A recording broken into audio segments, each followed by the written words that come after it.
Anaemia होता क्या है? एनीमिया यानी कि कई पेशेंट्स ऐसे होते हैं जिनको ब्लड की कमी हो जाती है, खून की कमी हो जाती है, उसे हम एनीमिया कहते हैं। आखिर एनीमिया होता क्यों है और एनीमिया कितने प्रकार का होता है? देखिए, एनीमिया कई प्रकार का होता है और एनीमिया होने के कई सारे कारण होते हैं।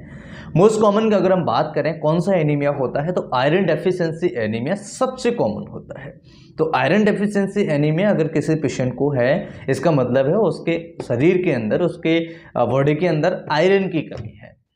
अब आयरन डेफिशिएंसी एनीमिया सबसे ज़्यादा होता है, सबसे कॉमन है, राइट। और इसका कारण क्या होता है? वो होता है डाइट का सही ना होना। अगर कोई पेशेंट या आपको या आपके फैमिली मेम्बर्स को कोई प्रॉब्लम है, एनीमिया यानी खून की कमी, जैसे नॉर्मल ब्लड की अगर हम बात करें तो 11-12 से ऊपर रहना चाहिए। फीमेल्स की अगर हम बात करें तो ये 12 से 14 होना चाहिए, और अगर मेल्स की बात करें तो ये 12 से 16 रहता है। तो ये होता है एक नॉर्मल वेरिएशंस। लेकिन कई बार क्या होता है, फीमेल्स के अंदर बहुत ज़्यादा ब्लड की कमी देखने को मिलती है। उसका कारण बहुत ही रेयरली आप पता लगा पाते हैं, लेकिन मोस्ट कॉमन कारण होता है। और सबसे ज़्यादा आयरन डेफिशिएंसी एनीमिया होता है। इंडिया की अगर हम बात करें तो 50% फीमेल्स में आयरन डेफिशिएंसी एनीमिया होता है, वो भी जो डाइट प्लान होता है वो सही से ना होना। अगर डाइट प्लान प्रॉपर नहीं होगा तो उसमें क्या होता है कि जो फूड्स आप ले रहे हैं या फूड सप्लीमेंट्स आपको नहीं मिल पा रहे हैं, उसके अंदर आयरन रिच फूड्स नहीं है या विटामिन्स रिच फूड्स नहीं है, तो क्या होगा कि आप खा तो रहे हैं लेकिन उसके अंदर वो प्रॉपर्टीज नहीं है, आयरन नहीं है, विटामिन्स नहीं है, तो वो कोई मतलब के नहीं है, आप भले ही खाते रहें, राइट। तो हमारे शरीर के लिए वो किसी भी प्रकार से फायदेमंद नहीं है जिनके अंदर विटामिन्स नहीं है या जिनके अंदर आयरन या फॉलिक एसिड नहीं है।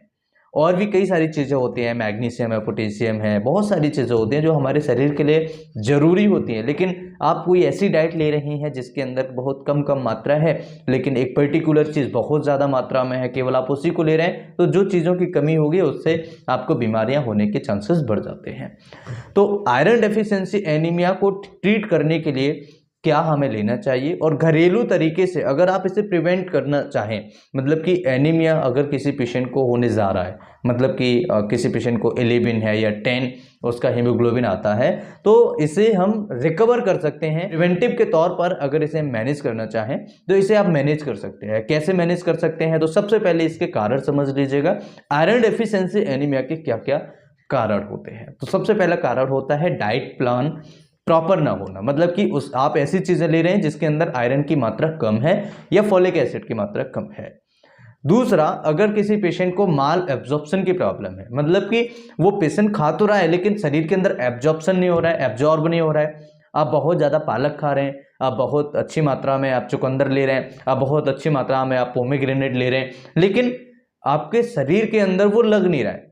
हिंदी भाषा में अगर सरल भाषा में समझें, इसका मतलब है कि वो शरीर के अंदर लग नहीं रहा है, मतलब कि एब्जॉर्ब नहीं हो रहा है, तो आपको एनीमिया होने के चांसेस होते हैं।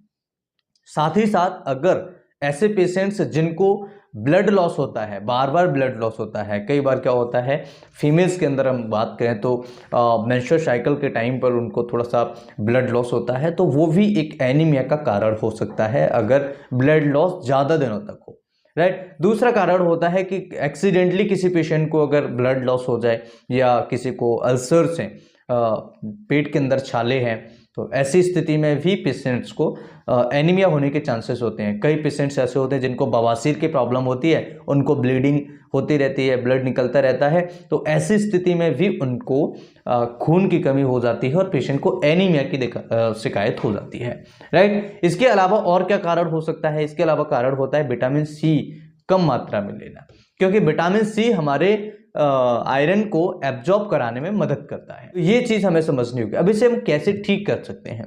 तो सबसे पहली चीज, अगर बच्चों की बात करें तो बच्चों में क्या करना चाहिए? डिवॉर्मिंग होता है। डिवॉर्मिंग मतलब कि जो बच्चों के पेट के अंदर कीड़े पड़ जाते हैं उनकी लिए मेडिसिन देनी होती है साल में 2 बार, यानी कि हर 6 महीने में आपको एक बार मेडिसिन देनी होती है, जिससे कि बच्चे के अंदर जो पेट के अंदर जो कीड़े हैं वो मर जाएं, राइट। और कई बार क्या होता है कि कई पेशेंट्स के अंदर वो बड़े लोगों के अंदर भी वॉर्म होते हैं, वो पेशेंट को बहुत ज़्यादा तकलीफ देते हैं। कई बार इंटेस्टाइनल ऑब्स्ट्रक्शन की प्रॉब्लम्स होती हैं, कई बार पेशेंट्स में देखा गया है कि एनीमिया की शिकायत ऐसे मरीजों में रहती है। तो ये सबसे पहली चीज़ हमें ध्यान रखनी होगी। दूसरी चीज़ हमें ध्यान रखनी होगी, अपनी डाइट को सुधारना होगा।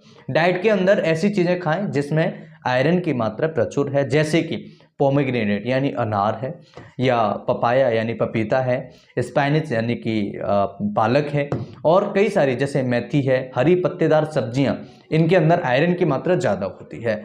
जैगरी, गुड़ के अंदर भी आयरन की मात्रा बहुत अच्छी होती है। तो ये सारी चीज़ें हमें खानी चाहिए। साथ ही साथ विटामिन सी रिच फूड्स हमें लेनी चाहिए, जैसे आंवला है, संतरा है। खट्टी चीज़ों के अंदर विटामिन सी सबसे ज़्यादा पाया जाता है। तो विटामिन सी क्या करता है, हमारे ब्लड के अंदर हीमोग्लोबिन को एब्जॉर्ब करने की जो शक्ति होती है वो बढ़ा देता है, राइट। ये चीज़ हमें समझनी होगी। इस तरीके से आप एनीमिया से बच सकते हैं और एनीमिया को दूर कर सकते हैं।